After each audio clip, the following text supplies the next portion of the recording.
जय श्री कृष्ण दोस्तों। श्रीमद् भगवद गीता की ये उपदेश आपको अपनी जिंदगी में हर जगह बहुत काम आएंगे, हर मुश्किल में राह दिखाएंगे। भगवद गीता कहते हैं, वक्त निकाल के मुझे पढ़ लिया करो, मैं भगवद गीता हूँ। मेरे पास सारे इंसानों की परेशानियों का हल है जो किसी और के पास नहीं है। इंसान के जिस्म का सबसे खूबसूरत हिस्सा दिल है, वही साफ नहीं तो चमकता चेहरा किस काम का। जो इंसान औरों के चेहरे की मुस्कान देखकर खुश होता है, ईश्वर उसके चेहरे की मुस्कान कभी फीकी पड़ने नहीं देते हैं। कोई भी रिश्ता अपनी मर्जी से नहीं जुड़ता, क्योंकि आपको कब कहाँ किससे मिलना है ये सिर्फ ऊपर वाला तय करता है। जिंदगी में आगे बढ़ने वाला व्यक्ति कभी भी किसी को बाधा नहीं पहुंचाता, और दूसरों को बाधा पहुंचाने वाला व्यक्ति आगे नहीं बढ़ता। चुप रहने से बड़ा कोई जवाब नहीं, और माफ कर देने से बड़ी कोई सजा नहीं। झूठ, धोखा और बहाने आपको कुछ पल ही खुशी देंगे, लेकिन इसकी कीमत आपको भविष्य में चुकानी पड़ेगी। यही अटल सत्य है। समय की कदर करना सीखो। बुरा इंसान कभी भी अपनी बुराई नहीं छोड़ेगा, चाहे आप उसके साथ कितनी भी अच्छा चलो, वो आपको तकलीफ ही देगा। इसलिए जो जैसा है उसके साथ वैसा ही चलना चाहिए। जैसा अन्न खाओगे वैसा ही आपका मन और बुद्धि बनेगा। वही इंसान जिंदगी में सफल माना जाएगा जो अंदर से हमेशा खुश रहता है। जो किसी और का है उस पर कभी अधिकार मत जमाना, कब्जा मत करना। चाहे कितनी भी बुरा वक्त आ जाए, लेकिन जीवन में जो हिम्मत नहीं हारता वो फिर से सब कुछ हासिल कर लेता है। जीवन में लड़ाई झगड़े से बचना चाहिए, लेकिन जब बात आपके चरित्र, सम्मान और अधिकार की हो तो लड़ना भी चाहिए। जिसके साथ सत्य और ईश्वर की शक्ति है, चाहे सारी दुनिया उसके खिलाफ हो जाए, लेकिन अंत में जीत उसी की ही होती है। किसी पर भी आंख बंद करके भरोसा मत करना। अगर आप अपनी वैल्यू खुद नहीं करोगे तो कोई आपकी वैल्यू नहीं करेगा। जिसे आप सबसे ज्यादा महत्व दोगे वो आपको कभी महत्व नहीं देगा। जिंदगी में कभी किसी चीज की अति मत करना। हर काम को समझदारी से करना ही योग्य है। जो होता है अच्छे के लिए होता है, जो हो रहा है वो भी अच्छे के लिए ही हो रहा है, और जो आने वाले भविष्य में भी होगा वो भी अच्छे के लिए ही होगा।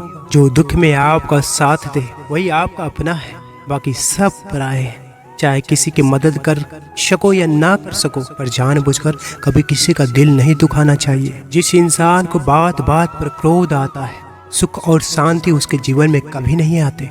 जितना संसार से प्रेम लगाओगे उतना ही जीवन में दुख और पीड़ा का अनुभव करोगे। जिंदगी में अगर खुशी चाहते हो तो मन की गुलामी का त्याग कर दो। जो आपका है वो आपको मिलकर रहेगा, और जो आपको नहीं मिला है उसके लिए रोना छोड़ दो। आलसी इंसान कभी कुछ हासिल नहीं कर सकता। कोई भी ऐसी गंदी आदत खुद को मत लगने देना जो आपकी जिंदगी बर्बाद कर दे। जो इंसान अपनी रक्षा खुद नहीं कर सकता उसकी रक्षा भगवान भी नहीं कर सकते। धोखा अपने ही देते हैं, वो मत करो। जो सब करते हैं वो करो जो तुम्हारे लिए सही है। किसी से भी बहुत ज्यादा मोह कभी मत करना। जो आपके साथ अधर्म करे, पाप करे, उसे दंड अवश्य देना चाहिए। आज में जियो, कल की चिंता करना छोड़ दो। श्री कृष्ण भगवान ने गीता में कहा है, अवश्य में भुक्तव्यं कृतं कर्म शुभाशुभम, कि कर्मों का फल तो भोगना ही पड़ेगा। चाहे कोई कितने भी होशियारी कर ले, पर कर्मों का डंडा सबको लगेगा। सारे दुखों का कारण ही किसी को अपना मानना है। एक बार श्रीमद् भगवत कथा सुनते समय गुरुदेव के मुख से एक कथा सुनी, वो आपके लिए यहाँ पर लेकर आया हूँ। यह कथा सुनकर आपके हृदय में भगवान के लिए प्रेम जरूर जगेगा। एक बार की बात है, एक संत जंगल में कुटिया बनाकर रहते थे और भगवान श्री कृष्ण का भजन करते थे।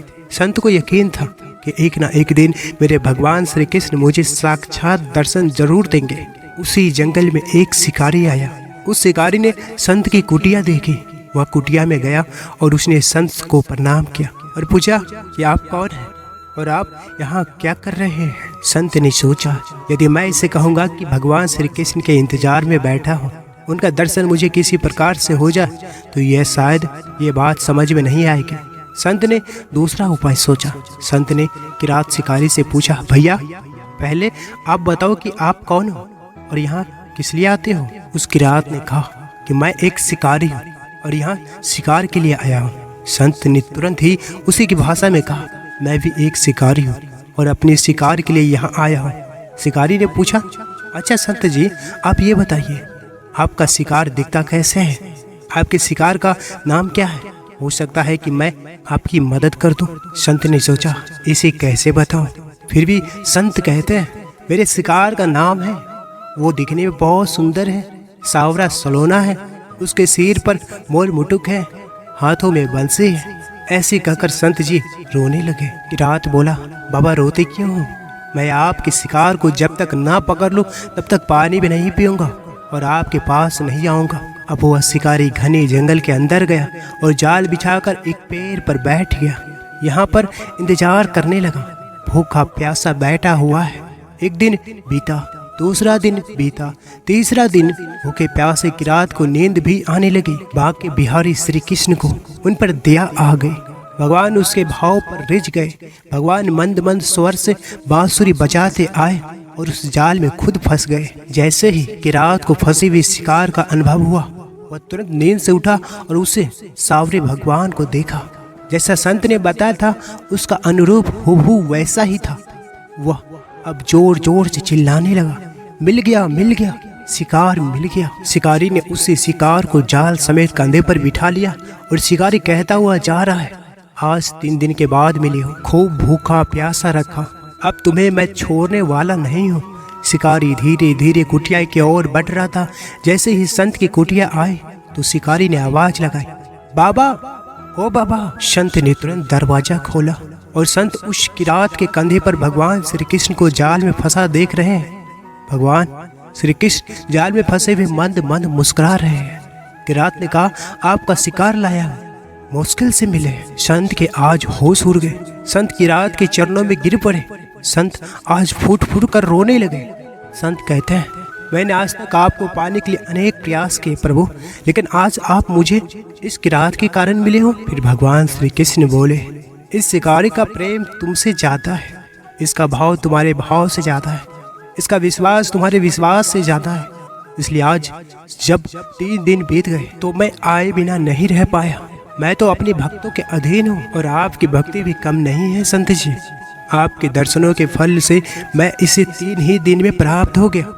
इस तरह से भगवान ने खूब दर्शन दिया और फिर वहाँ से भगवान चले गए। जिस मनुष्य के हृदय में सच्ची मानवता हो उसकी सोच हमेशा यही होगी कि मुझे मिला हुआ दुख किसी और को नहीं मिले और मुझे मिला हुआ सुख सबको मिले। तुमने खुद को कमजोर मान रखा है, वरना तुम जो कर सकते हो वो कोई दूसरा नहीं कर सकता। मनुष्य का संपूर्ण जीवन उसके कर्मों से निर्मित होता है। जैसा कर्म करता है वैसा बन जाता है। परेशानी में कोई सलाह मांगे तो सलाह के साथ अपना साथ भी देना, क्योंकि सलाह गलत हो सकती है, साथ नहीं। जिसे अकेले में रोकर चुप होना और अपना दर्द छुपाना आता है, वो इंसान आज दुनिया में सबसे ताकतवर है। आपके साथ में कितना भी छल क्यों न हुआ हो, परंतु परमात्मा का आशीर्वाद आपसे कोई छीन नहीं सकता। सही समय पर सही बात समझने वाला और गलत समय पर सही बात को समझाने वाला बहुत ही मुश्किल से मिलता है। दुख भोगने वाला आगे चलकर सुख भोग सकता है, लेकिन दुख देने वाला कभी सुखी नहीं हो सकता है। हे मानव, किसी के वर्तमान को देखकर उसके भविष्य का मजाक मत उड़ाओ। समय में इतनी शक्ति है, वह कोयले को भी धीरे धीरे हीरे में बदल देता है। जिसने अपनों को बदलते देखा है वो जिंदगी में हर परिस्थिति का सामना कर सकता है। घड़ी कितनी भी मूल्यवान हो परंतु समय को वश में नहीं कर सकती, वैसे ही मनुष्य कितने भी बलवान हो नियति को वश में नहीं कर सकता। बीता हुआ कल जीवन को समझने का एक अच्छा मौका है और आने वाला कल जीवन को जीने का एक दूसरा मौका है। वो आदमी वास्तव में बुद्धिमान है जो क्रोध में भी गलत बात मुंह से नहीं निकालता। इस संसार में अच्छा वक्त उसी का आता है जो किसी का बुरा नहीं सोचते हैं, और जिस इंसान के कर्म अच्छे होते हैं उसके जीवन में कभी अंधेरा नहीं होता। मिटाने से मिटते नहीं, ये भाग्य के लिए। कर्म अच्छे तू करता चल, फिर ईश्वर की महिमा देख। कोई हमारा बुरा करे ये उसका कर्म है, लेकिन हम किसी का बुरा ना करें ये हमारा धर्म है। गीता में लिखा है, जो लोग दूसरों को बर्बाद करने की सोचते हैं वो अपने मकसद में इस हद तक अंधे हो जाते हैं कि वह खुद कब बर्बाद हो जाए इसका उनको पता भी नहीं चलता। आप अपनी जिंदगी जिस तरह भी जी रहे हो, खुशहाली में जी रहे हो, मस्ती में जी रहे हो, अपनी जिंदगी से कभी नाराज मत होना। क्या पता आप जैसी जिंदगी दूसरे लोगों का सपना हो। अपने जीवन की तुलना किसी के साथ नहीं करनी चाहिए। सूर्य और चंद्रमा के बीच कोई तुलना नहीं। जब जिसका वक्त आता है तब वो चमकता है। हमारे प्रिय दोस्त, प्रिय मित्र, अगर आप इस चैनल पर पहली बार आए हैं तो कृपया चैनल को सब्सक्राइब जरूर करें और इस वीडियो को लाइक भी करें और वीडियो के कमेंट में राधे राधे अवश्य लिखें। अब लेते हैं आपसे विदा। जय श्री कृष्ण।